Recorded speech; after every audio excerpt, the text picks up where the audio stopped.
There are times when a leader should step forward and defy the odds, and stand out and make a difference.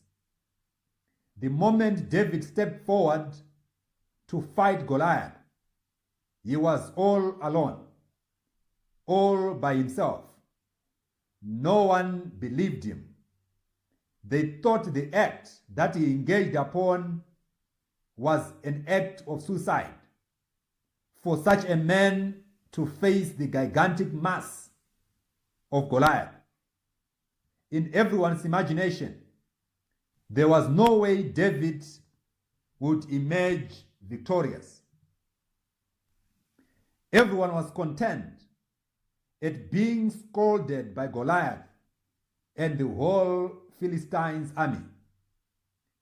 The whole army of Israel was prepared to remain in pretense, pretending as if they were fighting, but there was no fighting taking place.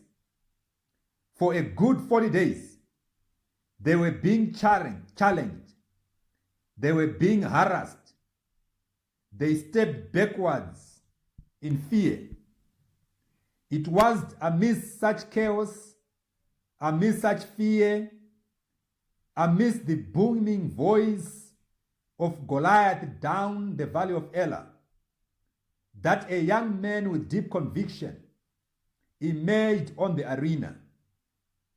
A leader is born when there is a need, that one is prepared to step forward and face such a need and prefer or prefer a solution to that particular need that would have arisen.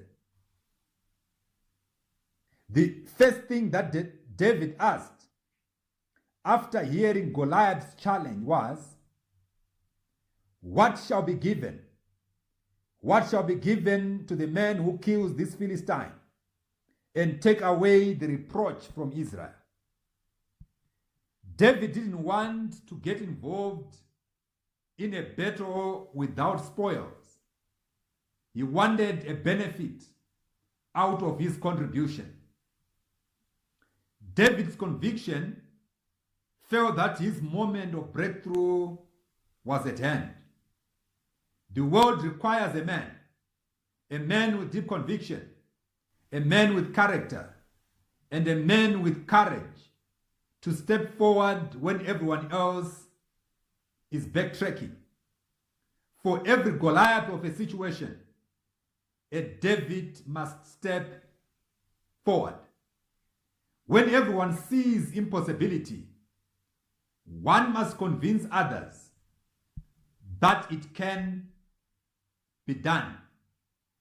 There is always a way out, as long as a man of conviction, a man of deep insight, a man of character, and a man of courage steps forth to make the all-desired difference.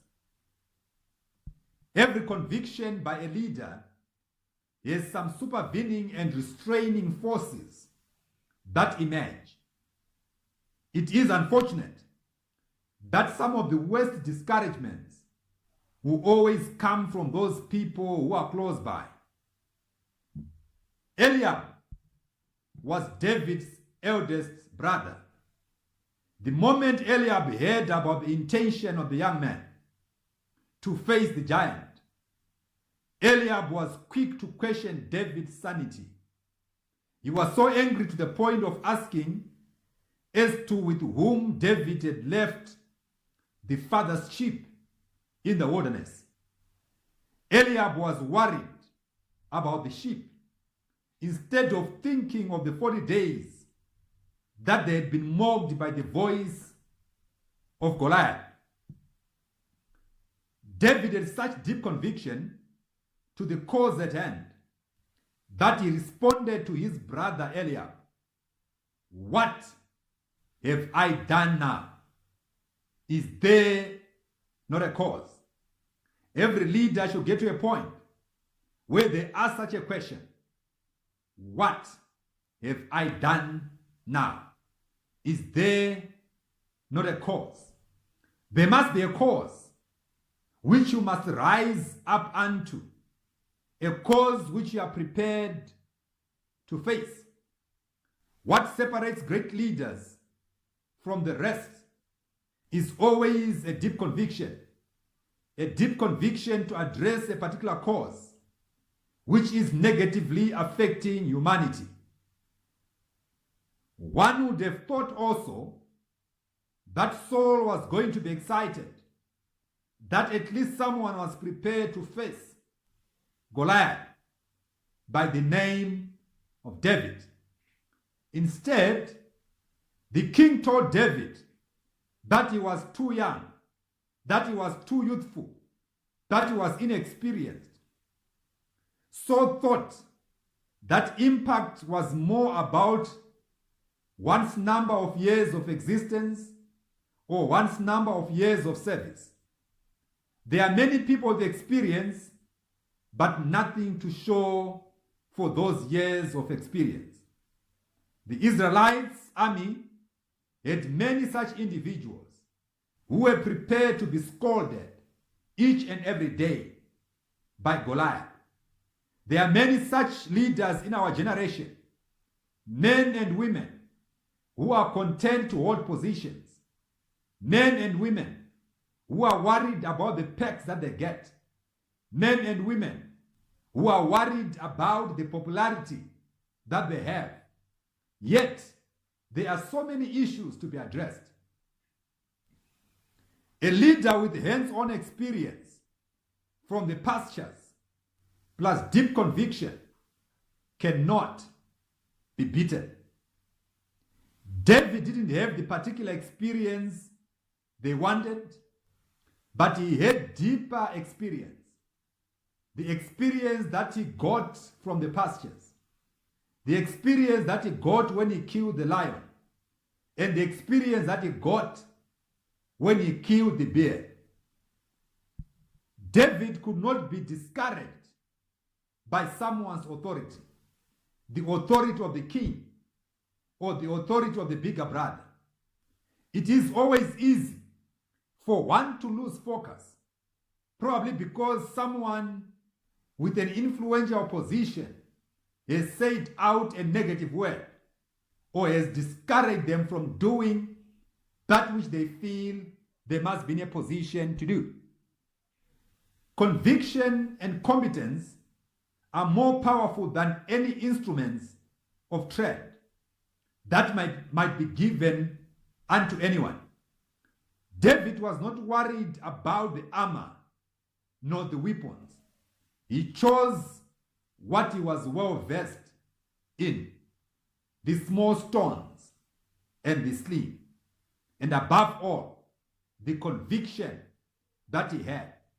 The best artillery that one can have, therefore, is not the armor, is not the experience, is not what may be regarded as ideal, but it is always this conviction, the conviction to be a difference maker, the conviction to rise to the occasion, the conviction to contribute value to civilization.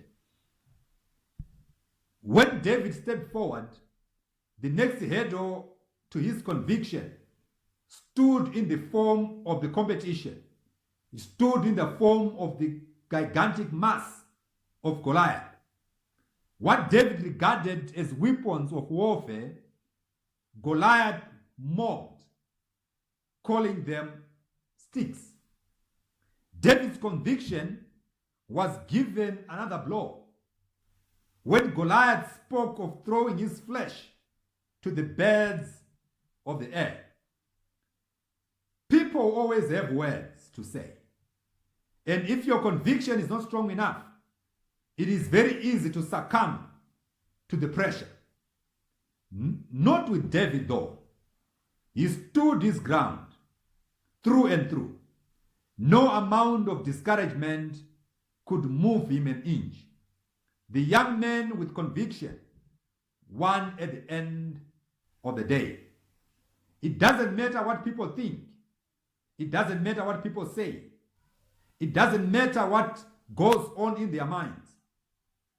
They were not there when you received your assignment. The talents you have are totally different from them.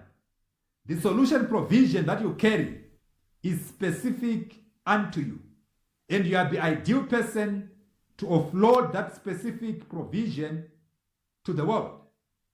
The passion that you feel when you execute your mandate is so different from the passion that they feel when they engage in their work activities.